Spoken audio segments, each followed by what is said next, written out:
Wait, did he really just say that? Blaming everything on white people. Oh, you're not gonna like this. World War I, white people. World War II, white people. The Vietnam War, white people. Slavery, white people. Systemic racism, white people. Racism in general, white people. Thousands of years of Asian history being wiped off this planet, white people. Africa decentralized for decades. South America decentralized for decades. The Middle East decentralized for decades. White people. Capitalism, white people. Fascism in America, white people. Oh, look at that, you're Christian.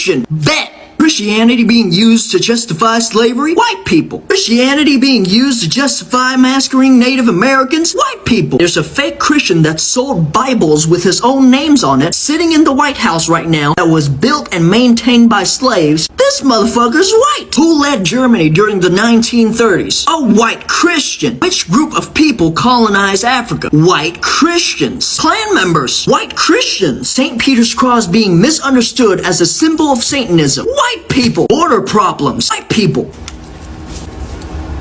White people. The metal community being full of racist, ignorant bitches. White people. Speaking of that, Pantera. White people. The current dog shit state of the movie industry. White people and capitalism. The current dog shit state of the music industry. White people and capitalism. Specifically shit like Spotify. The current dog shit state of the gaming industry. White people and capitalism. Mount Rushmore. White people. This is some colonizer shit. Give native people their sacred land back. Dingoes. White people. The extinction of the dodo bird. White people. Fucking cave diving. White people. Last but not least, the useless existence of you and your mother. White people. That was 2 minutes of speed reading, and I'm barely on page 1 of the cracker book. Why are we being racist? Racist towards who? Old Man Coyote? You can't treat white people differently. That's racism. That's not how that works, stupid. I would love to break this to you, so here we go. It is impossible for a person of color to be racist towards one another or to a white person. Racism is something exclusive to white people. Only white people can be racist. The word you're looking for is prejudice. Can a person of color be prejudiced towards a white person? Yes. Can a person of color be prejudiced towards another person of color? Yes. A lot of Asians are prejudiced towards black people because of xenophobia, because of colorism, and surprise, surprise, because of white supremacist propaganda. Prejudice, however, is completely different from racism. Racism is systemic. Racism is tied with colonization. Racism is tied with slavery. Racism is tied together with generations upon generations upon generations of classism and supremacy that only benefits white people. Why do you think it was harder for Muhammad Ali to change his name than Bruce Jenner to change his gender? Take the colonizer history you've learned and throw it in the trash. Relearn the real history of the people to fully comprehend the definition of racism. With all that being said, I want to make something really fucking crystal clear for you. When you see me or any other person of color treat white people differently or say shit like white people can't be trusted, that is not prejudice, nor it is racism. Bitch, that's called being careful. Only crackers would believe that other unrelated egregious stuff happening around the world would justify or minimize their own horrific history or actions. I don't give a fuck that slavery was also happening in Asia. It doesn't change the fact that your great-great-great-grandpa owned slaves. America was built on the destruction of Native Americans, the blood, sweat, tears, and literal flesh of African Americans. Now, after all of that, you're telling me that you not only have the audacity to call African Americans lazy, ignore Native Americans, but you're also trying to minimize what happened in those history books. From the bottom of my cold, dead heart, you crackers deserve the days you deserve. You deserve to live long lives so that you can see minorities prosper. And most importantly, you deserve those chair shots. White people ended slavery has got to be the dumbest shit crackers have ever said to me. First of all, not true, because what the fuck do you think the slaves were doing during the Civil War? Chill out at home? Well, you know, some of them did, but regardless, the point still stands. Second of all, even if this is true, So what, Timmy? You unfucked a situation that was originally fucked up by you for a very long time. That means it took a while for y'all to understand that this is fucked up. And even then, the situation is still astronomically fucked. Timmy, do you think that after slavery, everything was sunshine and rainbows? How is any of this deserving praise or acknowledgement? 10 years after the Civil War, the wealth gap between a white person and a black person is 23-1. And not to mention, lynchings. How the fuck does any of this put a smile on my face? Y'all were so mad you couldn't own people anymore, you created the Klan.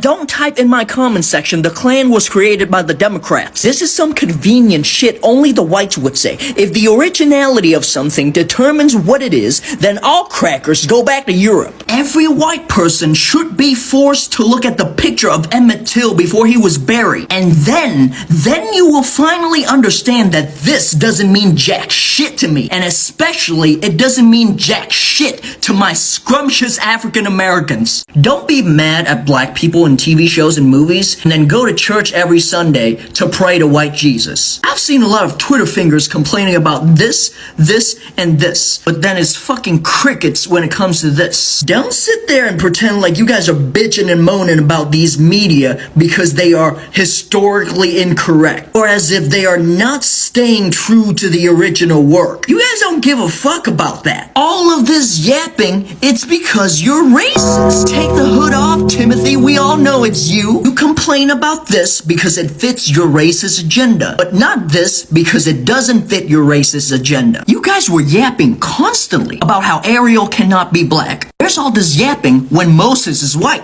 Apparently, according to crackers, the Bible has an extra commandment. Thou shalt bullshit to further on thy racist agenda. All these Klan members gathering around saying how this is historically inaccurate. Where were y'all when this movie was released? This movie is both scientifically and historically inaccurate. By the way, if you want to criticize this choice of casting, you should say she cannot act. I'm sorry, girl, but you can't. That movie was so bad in so many ways. Here's the icing on the Klan cake. You guys never talk about how characters have to be white because it would destroy your talking point. Batman has to be white because one of the biggest part of his character is recognizing his own white privilege and using it to help people and fight crime. Same thing as Iron Man. Big Daddy from Princess and the Frog has to be white. As a matter of fact, the only incorrect thing about this guy is that he's not racist. Nathan from The Last Samurai has to be white. Only a white person would obsess over Japan like this. So with all that being said, and in conclusion, crackers, all this complaining about black people in media, bro, sounds about white. The Nigerian American speaker just dropped an argument about race and history that has people online arguing like crazy. Some viewers are saying he completely dismantled a narrative, while others say the conversation is way more complicated. So today we are reacting to this viral clip and breaking down what was actually said and why the internet is so divided right now.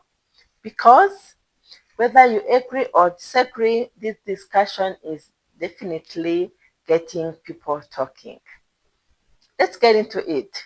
White people didn't invent slavery. In fact, they were the first to end it. But somehow, saying this is controversial. There's a lot of ways for me to explain why this narrative is a big pile of horseshit. Today, let's go with the most direct one. Close to the start of the Civil War, slave rebellions rose up all around America and the world. We have the 1811 German Coast Uprising, Nat Turner's Uprising, the Haitian Revolution. Slavery wasn't that profitable anymore, so they ended it on paper and traded one form of evil for another. Black people fought and freed themselves, while the whites wasted their fortune on pointless wars. Slavery is evil, practiced by everyone to everyone. The map you showed in your video was founded on fucking Reddit, and it's also fucking wrong. There's missing parts everywhere, including America, Congo, and Vietnam. And slavery didn't end in Russia in 1723. It technically ended in 1902. I don't know how much research you did, but do more of it. I went to Ghana. I stood in a slave dungeon where people who looked like me sold people who looked like me to white people. I cannot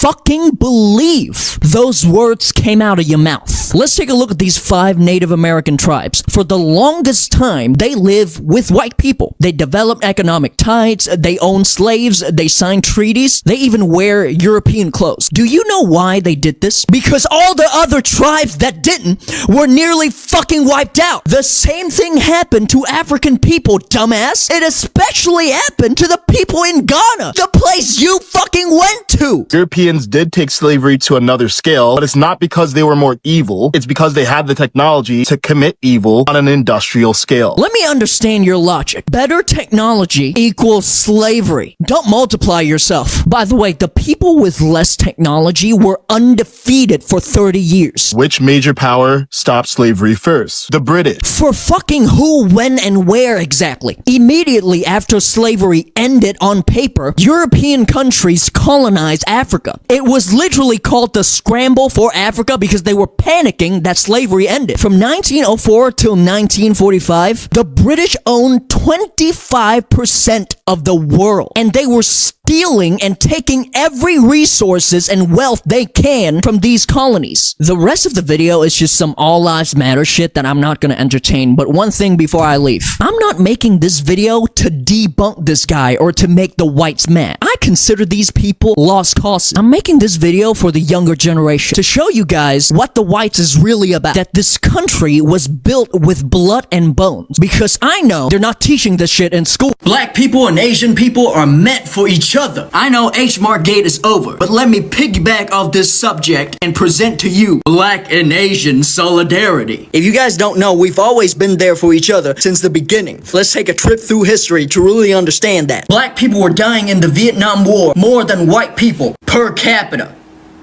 But did you guys hate us? No! As a matter of fact, y'all understood that that was the white man's war. Here's black people protesting against the Vietnam War. This is Yuri Kochiyama, an Asian woman activist, and she was really good friend with Malcolm X. See, we've always been there for each other. Black people during the H-Mart thing, you guys were not in our business because your problem, our problem. Our problems, your problems. We have always shared problems. Let me prove it. Y'all got Uncle Tom's, we got Uncle Tam's. They destroy villages in Africa, also bomb the shit out of Asia. Y'all deal with the Klan, we deal with the Klan. Here's Martin Luther King and Thich Nhat Hanh, a Vietnamese Buddhist. They were probably talking about how to deal with the Klan in this picture. Look at this. This is the wealth inequality in America. Your problems, our problems. You guys know what else we have in common? We're diabolical builders. The Chinese people built the Great Wall of China, a proper wall. The people of Mali built Timbuktu, a proper city. Just like the people of Southeast Asia, black people of America have rebuilt their identity, community, and culture brick by brick. They keep destroying black towns, but you guys give up and stop rebuilding? Fuck no! It used to be that you can't have shit in Detroit. Detroit is kinda okay now. Another reason for black and Asian solidarity is rice. That's right, rice gang. Do not let the crackers propaganda deceive you. Black people love rice as much as Asian people. Here's African rice, here's Asian rice. Y'all remember when I said you got Uncle Tom's and we got Uncle Tam's? Throw both of these traitorous motherfuckers in Chinese prison and make them work on rice fields. If they want to be for the whites, treat them as such. With all that being said, in the spirit of black and Asian solidarity, I propose that the Asian community make our own version of the Black Panthers. We're gonna call it the Flying Phoenix. So my ancestors were asked by white men to come to this country, which they had stolen and forced black people to build, because they were hoping that my ancestors would be the new cheap and disposable labor to undercut the recently freed black people that lazy white men didn't want to pay. And when my ancestors wouldn't do that, they were lynched and massacred, their towns were destroyed, they were blown up while building the railroads, and ultimately they were excluded from society in the country for nearly 60 years. Then when the United States asked us to come back in the 1960s because they wanted to put us in the way of black people again, and the United States needed to rehabilitate its reputation with Asian countries that were gaining in economic and political power, we had civil rights because of black people.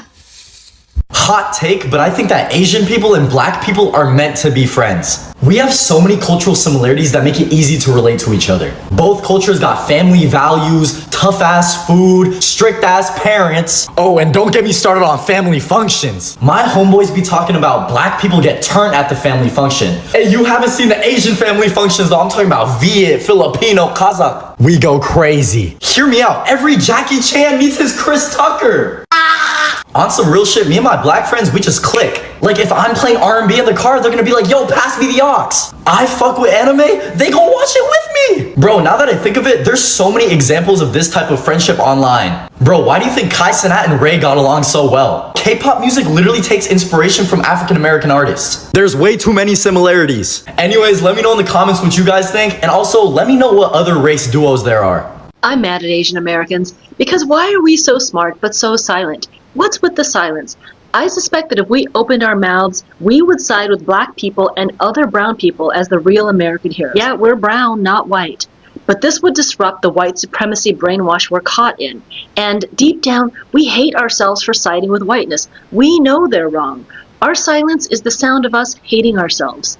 But that's the Squid Game trap that they set for us, an Asian American matrix that messes with our reality. And it's all based on hating black people.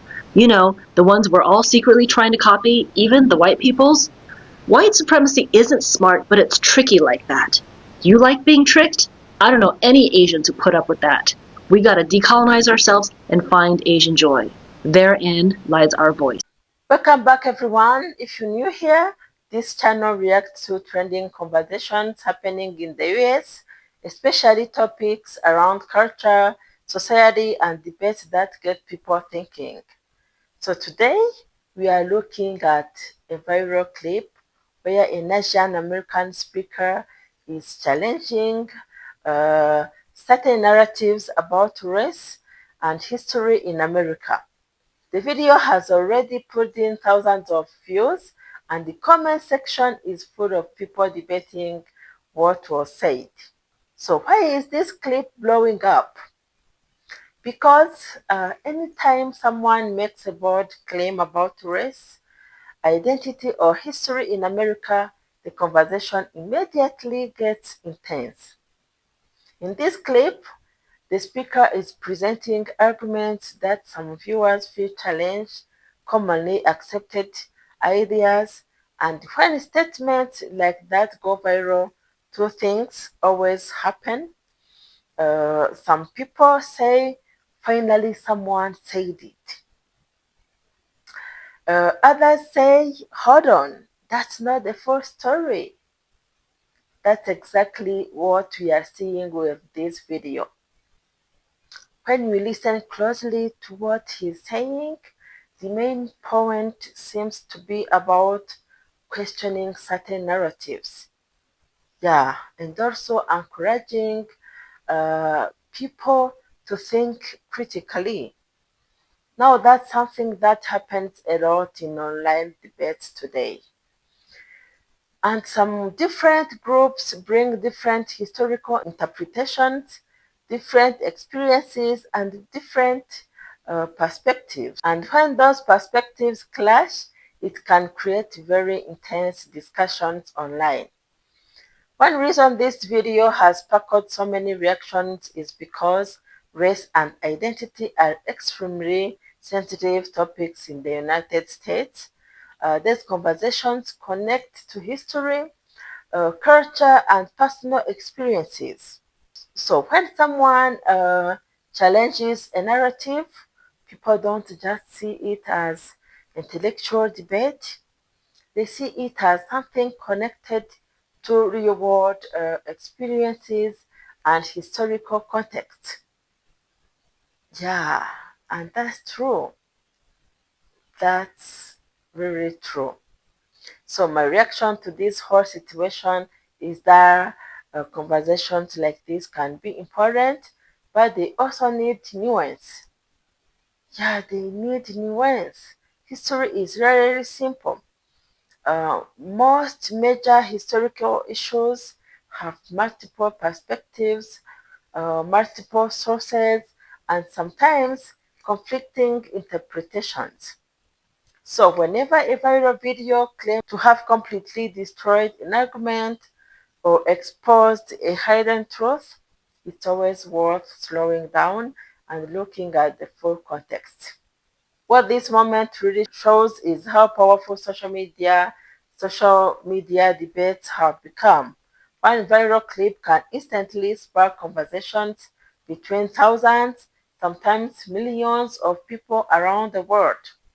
And those conversations can bring out very strong opinions on all sides. But now I want to hear from you. I want to hear from you. What do you think about this debate? Tell me, what do you think about this debate? Do you think videos like this help people think more critically about history and social issues?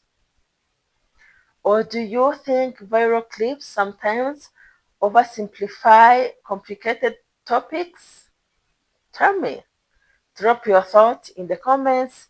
I read them all. Yeah. Let's the conversation begin in the comment section. And if you enjoy reaction videos, breaking down trending debates, and viral conversations, don't forget to like, subscribe, and turn on notifications for more. Thank you so much for watching. Catch you next time. Bye.